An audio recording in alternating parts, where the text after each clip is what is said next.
वर्तमान समय में कानून का जो सबसे गर्म मुद्दा है या सबसे हॉट टॉपिक है वो है यूसीसी, यूनिफॉर्म सिविल कोड या समान नागरिक संहिता। इसके बारे में कहा जा रहा है कि वर्तमान परिस्थितियों में अगर ये लागू किया गया तो देश में भूचाल आ जाएगा।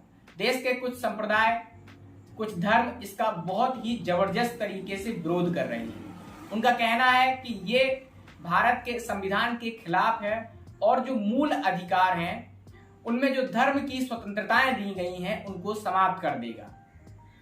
और बड़ी ही अचंभे की बात यह है कि संविधान के नीति निर्देशक तत्वों के अंतर्गत ही इसे लागू करने के लिए सरकार से अपेक्षा की गई है।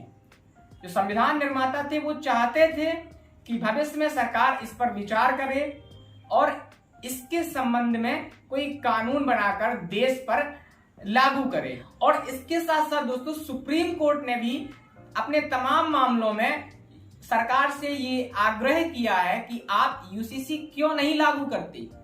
क्या संविधान का अनुच्छेद 44 एक मृत पत्र की तरह बचा है? क्या वो अनुच्छेद मर चुका है? आप उसको लागू क्यों नहीं करते? फिर भी देश में इतना बवाल क्यों है इस मुद्दे पर? इसलिए हम लोगों को आज ये जान लेना बहुत जरूरी है कि यूसीसी क्या होता है, ठीक है, और इसके आने के बाद क्या परिवर्तन होंगे। यूसीसी के संबंध में हम लोग इस वीडियो के अंतर्गत 10 प्रमुख प्रश्नों को जानेंगे और इन प्रश्नों के उत्तर को जानने के बाद यूसीसी के संबंध में जितने भी सवाल उठते हैं उन सभी सवालों का अंत हो जाएगा। उन सभी सवालों के उत्तर आपको मिल जाएंगे। फिर आप किसी भी व्यक्ति को बिल्कुल आसानी से समझा सकते हैं कि यूसीसी क्या होता है और उसका उस व्यक्ति के ऊपर क्या प्रभाव पड़ने वाला है। तो सबसे पहले हम लोग उन 10 सवालों को जान लेते हैं कि यूसीसी के संबंध में जो 10 सवाल वर्तमान समय में मंडरा रहे हैं, हर एक व्यक्ति के मन में उत्पन्न हो रहे हैं। पहला सवाल है यूसीसी यानी कि यूनिफॉर्म सिविल कोड समान नागरिक संहिता क्या है? इसकी बिल्कुल सिंपल और साधारण परिभाषा क्या होगी जो एक आम नागरिक को समझ में आ जाए। दूसरा प्रश्न है कि क्या इसका कोई हिस्टोरिकल बैकग्राउंड भी है? क्या इतिहास में इस मुद्दे पर कभी कोई चर्चा हुई? तीसरा प्रश्न है कि यूसीसी और संविधान का संबंध क्या है? यूसीसी के बारे में संविधान के किस अनुच्छेद, किस आर्टिकल में प्रोविजन किया गया है? चौथा प्रश्न है यूसीसी पर संविधान निर्माण के समय क्या कोई चर्चा हुई थी? क्योंकि जब संविधान बन रहा था और कहा जाता है कि संविधान में हर एक प्रश्न का उत्तर है, तो क्या यूसीसी का उत्तर नहीं है? क्या यूसीसी के बारे में उस समय उन महान संविधान निर्माताओं ने नहीं सोचा होगा? पांचवा प्रश्न है कि यूसीसी की आवश्यकता क्या है? जब सब कुछ इतने सही तरीके से चल ही रहा है और भारत सरकार के 2018 में जो विधि आयोग ने रिपोर्ट सौंपी थी उसमें भी कहा गया था कि यूसीसी की कोई आवश्यकता नहीं है वर्तमान परिप्रेक्ष्य में, तो फिर यूसीसी की आवश्यकता क्यों है? यूसीसी आने के बाद हमारे और आपके जीवन में क्या परिवर्तन हो जाएगा?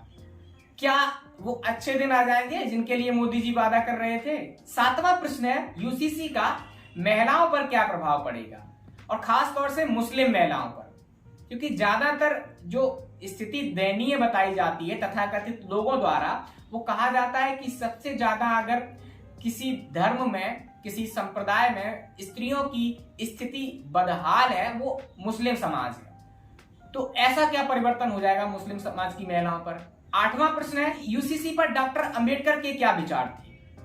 वर्तमान परिदृश्य के हिसाब से हम लोगों को ये प्रश्न जानना बहुत जरूरी है, क्योंकि संविधान निर्माता किसे माना जाता है आप लोग अच्छी तरह जानते हैं। तो उस संविधान निर्माता यूसीसी के बारे में क्या सोचता था? क्या वो उसके पक्ष में था या विपक्ष में था, और अगर पक्ष में था तो उसने क्या कहा? नौवां प्रश्न है कि यूसीसी क्या केवल भारत में ही लागू हो रहा है या दुनिया के जो अन्य देश हैं उनमें भी लागू हुआ है? दुनिया के किन किन देशों में यूनिफॉर्म सिविल कोड वर्तमान समय में लागू है? वर्तमान समय में भारत को यूसीसी की आवश्यकता है? आप कहें आवश्यकता है, हम कहें आवश्यकता नहीं है, इससे फर्क नहीं पड़ता। क्या वास्तव में भारत चाहता है, हमारा देश चाहता है कि यूसीसी लागू हो? ये हमारा 10वां प्रश्न है। हमारा 11वां प्रश्न है यूसीसी के पक्ष और विपक्ष में क्या तर्क दिए जाते हैं? तो जो यूसीसी के समर्थक हैं वो उसके पक्ष में क्या तर्क देते हैं कि यूसीसी इसलिए सही है, और उसके जो विरोधी हैं, यूसीसी के विरोधी क्या कहते हैं कि ये क्यों गलत है। तो ये तर्क जानने बहुत जरूरी है। यूसीसी पर सुप्रीम कोर्ट क्या चाहता है, सुप्रीम कोर्ट का क्या विचार है, सुप्रीम कोर्ट की क्या राय है, यूसीसी होना चाहिए या नहीं होना चाहिए। इसके बाद हम लोग जानेंगे दूसरे वीडियो में।